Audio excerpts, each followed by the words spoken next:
Beyond Education, in association with Enquiry Tracker, empowering schools to manage and grow inquiries and online enrolments. Hello and welcome back to Beyond Education, where we will be unpacking all things education from K to 12 right through to university and beyond. And of course, whilst Enquiry Tracker, the Enquiry to Enrolment software solution, is the presenting sponsor of the program, all the opinions expressed in the following segment are of course our own. Joining me now is my regular co-host and co-founder of Enquiry Tracker, Greg Campitelli, and today's topic, which is absolutely a hot one at the moment, a lot of people are talking about it, artificial intelligence, AI. Greg, the machines aren't taking over. Tell me it's not the case. Not just yet, no. But I remember the same discussions happening around calculators, you know, and teachers telling us in the 70s and 80s that students won't be able to think for themselves. Yeah. You can't carry it around in your pocket, son. Well, actually you can. You know, you can carry it out in your pocket, and intelligence and mathematics hasn't stopped there. But perhaps it is the biggest issue facing education today around the world, especially with the emergence of Chat GBT. When we talk about intelligence, let's think about the ability to learn and understand things and apply knowledge that are in a variety of ways that are both predictable and unpredictable. And we as humans do this through lifelong learning and our experiences. In simple terms, artificial intelligence is this idea that machines, and especially computer systems, can be created to understand, react, interact and learn, and make appropriate adjustments and to a variety of inputs in a way kind of react in a human-like form. And the natural extension of AI, and the one that excites people and scares people at the same time, is that the machines or computer systems can learn and reason for themselves with minimal to no human impact. I know you're thinking Terminator. Dun, dun, dun, dun. Skynet's going to take over and all of that. No, we just call it OpenAI, right? That's yeah, absolutely. But Greg, at Enquiry Tracker, is this something you guys are looking at quite closely, keeping an eye on? Absolutely. In basic terms, yes. Right. Because like we're in the software business, and for schools to manage their prospect pipeline, their future families, schools are big businesses. They need to make important strategic decisions, and our software will kind of give them alerts to see how we're going. Are you ahead or are you behind in terms of your enrolments? Yeah, so you've basically highlighted to me that this is somewhat scary, but also somewhat exciting in terms of possibilities. Sure. What types of AI are there available that you've witnessed out there? Well, there's lots of ways to define the space and language is emerging. But one of the most common you'll hear is this kind of narrow or weak AI and strong AI. So let's talk about the narrow one, which focuses on specific or defined tasks and is very common in everyday life. Think of Alexa. Think of Siri, think of image and facial recognitions, and those rather annoying chatbots that appear on websites when you start to, you know, they want to talk to a chatbot before you talk to a human. How can I help you? Yeah. Then there's the strong stuff that perhaps is more the domain of what our expert's going to talk about today, which refers to systems capable of sophisticated intellectual tasks that humans can perform. This is where AI and most of the discussion is taking place. Think of the sci-fi movies. You would have thought about. We're talking about self-driving cars. You know, lane correction, natural and language processing systems, and that are capable of sophisticated learning, and the Chat GPT, that everyone's talking about at the moment. That these systems are capable of learning and deep learning. And we're all struggling. You know, we're all trying to understand what's going on. So I think it's a perfect time to bring in our expert guest. I agree. And I'm guessing our guest today will have a lot to tell us about this strong AI space. So let's welcome our guest for today, Professor Tim Miller, co-director of the Centre for AI. Good to see you, my friend. Thanks for your time. Thanks very much for the invite. Now, let's start off with a bit about you. Can you take us through a bit about your area of speciality and what the Centre for AI and Digital Ethics focuses on? Yeah, so I'm a computer scientist, so by background I focus on the computing problems, but we really look at a lot of the impacts that computing has more generally on society and people in the centre. And so some of the projects that we have are around, you know, the impact of AI in healthcare, the impact in making better decisions, and the impact of AI in education as well. Yeah. So Tim, what are some of the implications of strong AI, such as this Chat GBT, and maybe you can unpack that a little bit for us because it's sweeping the world. You know, is it good or bad for education? You know, I mean, we're seeing a lot of schools and dioceses across the world, Australia, France, America, Canada, battling with this. Yeah, well, it's good and bad. Depends on how you use it and how you plan to approach it. And so we're trying to approach it in an optimistic way. So as an AI researcher myself, I'm amazed by it. I think this is the kind of progress we didn't expect to see for a long time.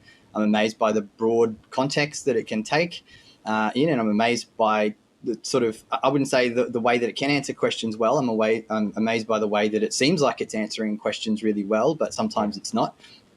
But I really think it's about how you choose to use it. So obviously there's some difficulties now about the way we did assessment. We've been doing a lot of online exams due to the COVID pandemic. All of a sudden now, it does pretty well on some of our exam questions. So I know some of my colleagues have put their exams through and it's passed the exam.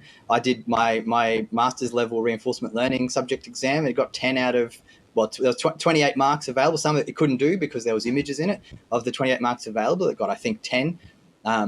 But a lot of those answers, a lot of that work, those marks came from the working that it did. It always ended up at the wrong answer for a lot of the questions, as it turns out. So on one hand, that's bad. We have to do something about that. But on the other hand, we're also trying to take advantage of it. So in our digital ethics subject this year, the second assignment, we're getting the students to have a conversation with Chat GPT to probe a particular scenario and what are some of the philosophical concerns around it. And then they have to critique its ability.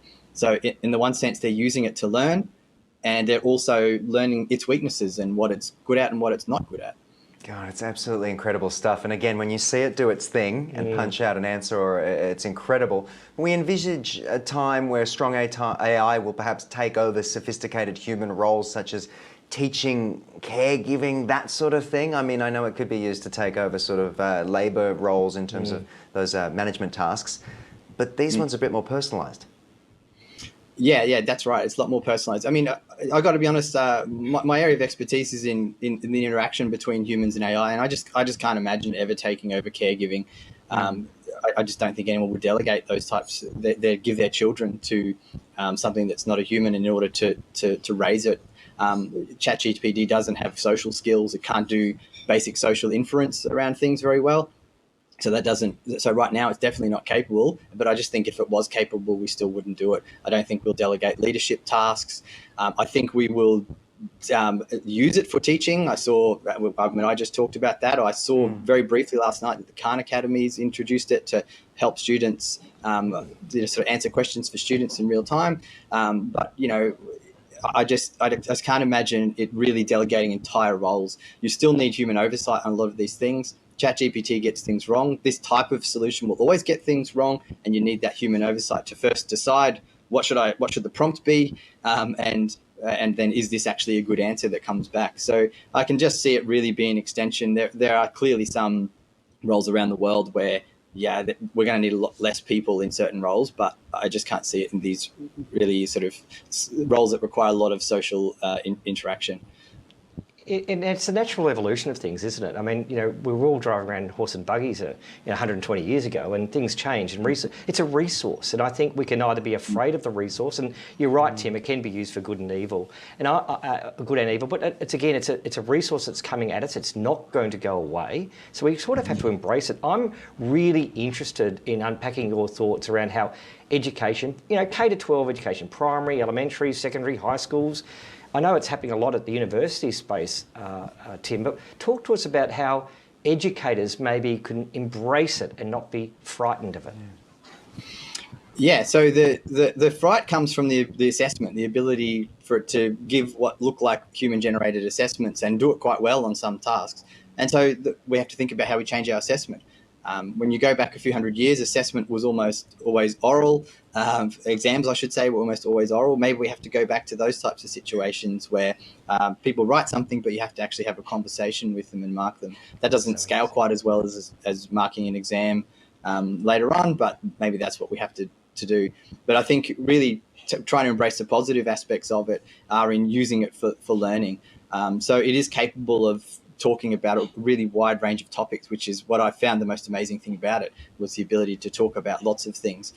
So I think that if it can be trained well on certain corpuses of data, it can really help people, like help students clarify misunderstandings, help students work through things when, you've got 25 students in a classroom and only one teacher who's not available all the time. It can really help that kind of learning.